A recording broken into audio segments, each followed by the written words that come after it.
নতুন দল, নতুন রাজনীতি, কিন্তু একে দেখা গেল পুরনো রাজনীতিকেই জোটে বসিয়ে নিচ্ছে। এনসিপি কি জামাতের সি টিম? জানলে অবাক হবেন।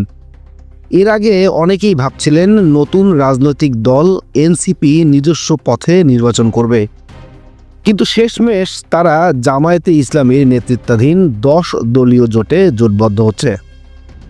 এই সিদ্ধান্তই আজ সবচেয়ে আলোচিত বিষয়ের মূল। এই জোটকে এনসিপি বলছে নির্বাচনী সমঝোতা, আদর্শিক না।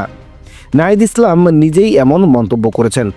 এটা সামগ্রিক বিষয়ে কোনো ঐক্য বা আদর্শিক ঐক্য হয়নি, এটা একটা নির্বাচনী সমঝোতা। কিন্তু আমজনতা, সামাজিক মাধ্যম ও রাজনৈতিক বিশেষজ্ঞদের চোখে একটি অবাক সিদ্ধান্ত। নতুন দলের পরিচয়ই বড় ভুল হতে পারে। অনেকে বলছে এনসিপি জামাতের সি টিম। এমন মন্তব্যও সোশ্যাল মিডিয়া প্রায় ট্রেন্ডিং। এনসিপির প্রভাবশালী নেতারা পদত্যাগ করছে, এটা মজা না, কিন্তু অনেক বড় খবর। 30-এর ব্যক্তি শীর্ষ নেতা বিরোধের মূলে দল থেকে নেমে গেছে। ডক্টর তাসলিম যারা দলের পদ ছাড়ছে এবং স্বতন্ত্র প্রার্থী হতে চাচ্ছে। আরও নারী ও জেলা স্তরের নেতারা বলে দিচ্ছে এটা আমাদের মূল রাজনৈতিক আদর্শের বিপরীত। হাস্যকর ব্যাপার এই যে যারা তরুণদের নতুন রাজনীতি বলতো, তারা এখন জোটে বসে জামায়াতের নামটা সামনে দিয়ে ছবি বানাচ্ছে। এই ল্যান্ডস্লাইড স্বভাবেও সোশ্যাল মিডিয়া ট্রলিং হচ্ছে। আজ ঢাকার 4টি আসনে এনসিপি মনোনয়ন বৈধ ঘোষণা হয়েছে, যেখানে নাহিদ ইসলাম ও অন্যান্যরা প্রার্থী হবেন। জোটের কারণে কিছু মনোনয়ন আদলে পরিবর্তন এসেছে, যেমন জামায়াত অনেক জায়গায় সরিয়ে দিয়েছে নিজের প্রার্থী। এটা আসলেই একই বস্তু, কিন্তু মজায় পড়ে। অনেক নতুন দল ভেবে এনসিপি নিজেদের পরিচয়কে প্রশ্নের মুখে ফেলছে, জোটের কাছে নিজের জায়গা হারিয়ে ফেলায়।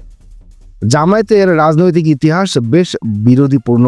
1971-এ তাদের ভূমিকা নিয়ে এখনও বিতর্ক আছে। এটা একদিকে জনগণের কাছে হাস্যকর মনে হচ্ছে, অন্যদিকে গম্ভীর বিষয়ের অংশ। নতুন দল জোটে বসলেও পুরনো বিতর্ক ফের সামনে আসে। অনেক লোক বলতে শুরু করেছে এনসিপি ছিল নতুন, এখন জামায়াতের পুরনো রাজনীতি ধরছে। কেউ মন্তব্য করেছে এই জোটের পর এনসিপি হলো জামায়াতের সি টিম। কেউ বলছে জোটের পর এনসিপির আইডেন্টিটি ক্রাইসিস শুরু। যে দল বলেছিল রাজনীতি হবে তরুণদের হাতে, আজ সেই দল জামায়াতের হাত ধরে নির্বাচনে নামছে। আমাদের এই ভিডিও যদি আপনাদের ভালো লেগে থাকে তাহলে লাইক, কমেন্ট এবং সাবস্ক্রাইব করুন। আর যদি কোনো তথ্যে ঘাটতি থেকে থাকে, আমাদেরকে সঠিক তথ্য দিয়ে আমাদের সঠিক পথে চালনা করুন।